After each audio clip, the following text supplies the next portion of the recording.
Stop whatever you are doing, because what you are about to hear is not a drill, not a simulation, and not the kind of geopolitical speculation that gets walked back by morning. What happened in the last 48 hours represents the most catastrophic single strategic event in the history of the modern world.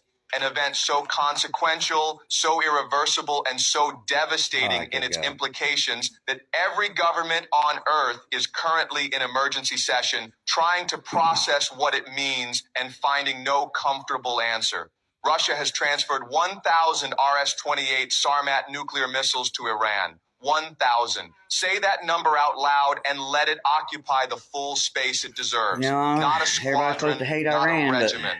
1,000 of the most destructive weapons ever manufactured by human civilization.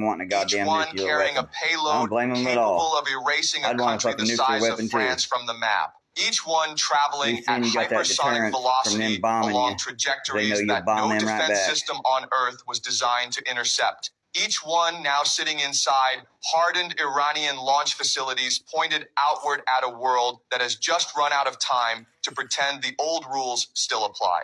The RS-28 Sarmat, NATO calls it Satan II. The name is not marketing, it is a description. With a range of 18,000 kilometers, a payload capacity of up to 15 independently targetable nuclear warheads per missile, and a flight profile that can approach its targets from any direction, including over the South Pole, bypassing every early warning radar that the United States and NATO have spent decades positioning along the northern approaches. The Sarmat was already the most terrifying weapon system in the Russian strategic arsenal.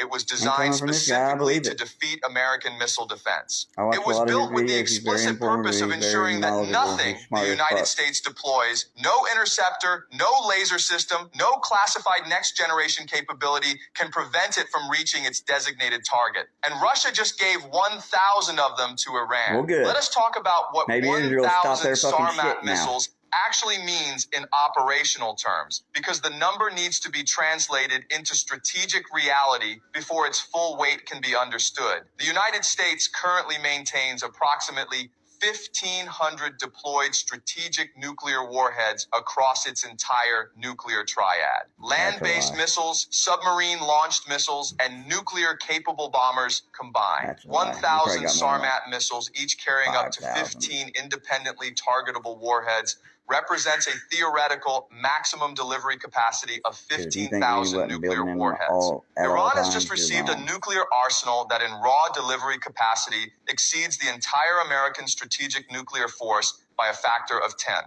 Israel issued its response within 6 hours of transfer confirmation. A single statement, 11 words. Iran has 48 hours to stand down or face total destruction.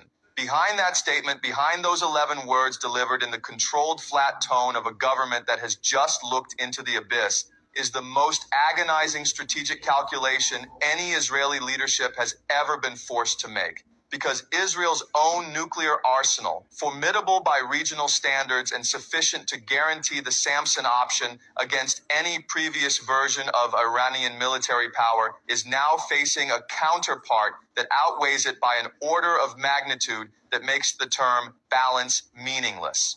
Washington received the transfer confirmation at 3:14 in the morning. The president was woken immediately. The National Security Council was fully assembled within 20 minutes. And for the first time since the Cuban Missile Crisis of 1962, the assembled leadership of the most powerful nation on earth sat in a room together and could not identify a single option that did not carry the realistic possibility of ending human civilization as a functioning enterprise. Tonight's analysis takes you inside every dimension of this moment. How did Russia execute a transfer of 1,000 Sarmat missiles without triggering a Western response?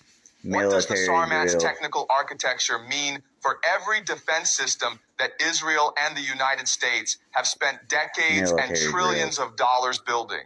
What is behind Israel's 48-hour ultimatum, and is it a genuine red line or the last desperate gesture of a government that has run out of real options? What does Hell Washington no, they're telling do when you, stop deterrence fucking with them itself or has they'll been blow you the deterred? fuck up, And buddy. what does a world with 1,000 Russian nuclear missiles in Iranian hands mean for the global order? Looks like you can't pick on them. That's what it looks like. That's what it looks like. You can't pick on them. That's all it looks like.